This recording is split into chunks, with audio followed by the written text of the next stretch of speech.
Bonjour à toutes et à tous, également à ceux qui sont loin de chez eux. Aujourd'hui, je vous parle d'un sujet qui m'a été demandé par une voisine. Comment rendre la ville plus accessible? Quelques maires se posent des questions, pas assez. Voilà comment faire.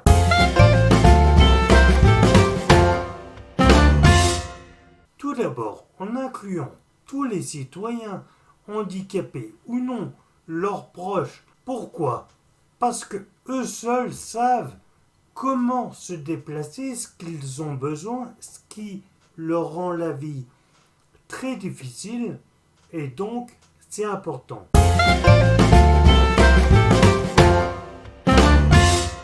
Ensuite, des trottoirs en bon état. Regardez, c'est horrible. Et ça, c'est autour de chez moi. Donc, des trottoirs larges et accessibles. Pourquoi? Parce que quand vous avez un fauteuil roulant ou un déambulateur, une poussette, si le trottoir n'est pas assez large, c'est le bordel. Et puis, on va dire, tu penses à toi.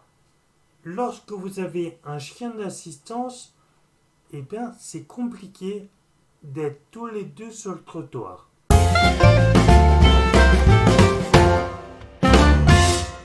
Ensuite, des rabaissements au niveau des trottoirs, ce que l'on appelle les ressauts. La loi dit quoi?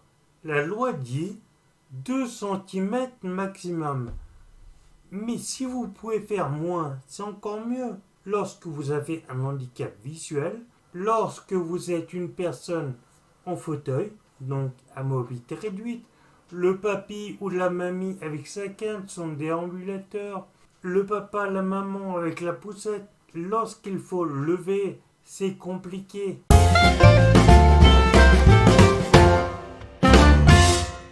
Ensuite, il faut bannir les pavés des voies de circulation, des trottoirs, etc. Nous avons en Haute-Savoie des trottoirs avec des pavés, des passages piétons, devrais-je dire, des passages merdiques pour les piétons et donc les personnes handicapées. Vous avez le passage dit protégé, donc les bandes blanches, pavés au milieu. Pourquoi? Allez savoir. Et rebande blanche. C'est le bordel. Parce que pavé, fauteuil roulant, c'est pas des amis.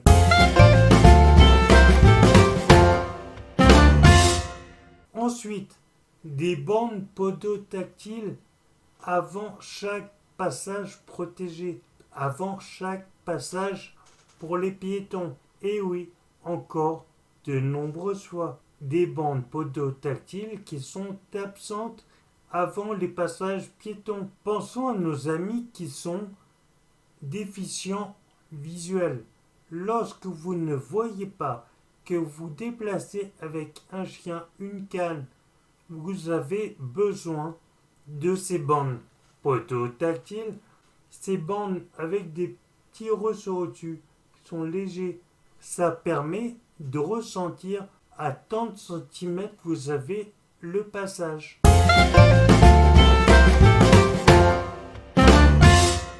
Ensuite, pas de pylône, pas d'obstacle au milieu des voies de circulation. Pourquoi? Lorsque vous avez sur un trottoir le pylône, parce que ça gêne la circulation, pas de pylône bas, ce que l'on appelle communément les bites. Pourquoi?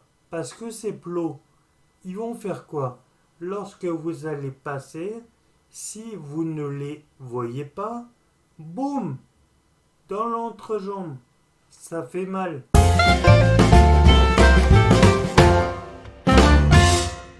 Ensuite, attention aux rampes lorsqu'elles ne sont pas adaptées, trop pentues, pas assez larges, on passe pas en fauteuil. Et puis, si elles sont trop pentues, les bras, impossible de monter. Même les petits moteurs ne grimpent pas. Donc respectez les normes et soyez moins bêtes. Parce que une pente, si vous faites une pente trop merdique, eh bien vous êtes sûr que dans vos commerces, vous n'aurez que des personnes, ou peut-être que vous le cherchez, que des personnes en très grande forme. C'est le bordel.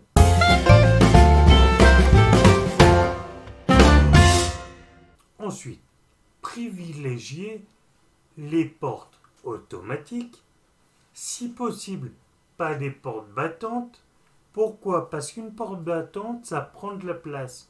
Et lorsque vous êtes en fauteuil, vous devez tirer ou pousser, et donc, dans l'espace, dans l'endroit où vous allez, eh bien, ça bouffe la circulation.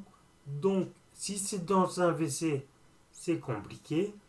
Lorsque c'est dehors, eh ben dites-vous quand on tire la porte, c'est tout ce trottoir en plus qu'il nous faudrait.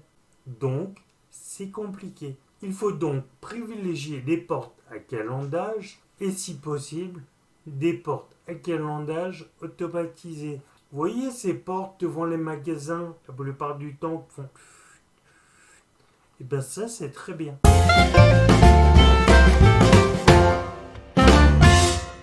Une société inclusive, c'est également des WC faits avec intelligence. Pourquoi? Quand vous concevez vos WC, vous faites quoi? Vous respectez les normes, donc on va mettre un WC, une poignée pour se relever, l'éclairage si possible automatique, ça peut être sympathique. Vous avez un lavabo aux normes, super, un sèche-main, nickel, et la poubelle. Mettez pas une poubelle à pied. Si vous mettez une petite poubelle avec qui s'ouvre avec le pied, eh ben, il y a un problème. Eh bien oui, il y a un problème. Les personnes qui sont en fauteuil, elles ne se servent pas du pied. Donc, ça serait bien de faire une poubelle soit automatisée, soit sans le couvercle. Pour les hommes, on s'en sert moins souvent, à moins qu'on change une poche, etc. Mais pour les femmes, ça peut être très utile d'avoir une poubelle accessible. Allez, ensemble, nous pouvons faire cette société inclusive, cette ville inclusive. Moi, ce que je vous dis, c'est abonnez-vous, activez la cloche, laissez-moi un pouce bleu, partagez un maximum cette vidéo, et puis on se dit à bientôt pour une prochaine vidéo.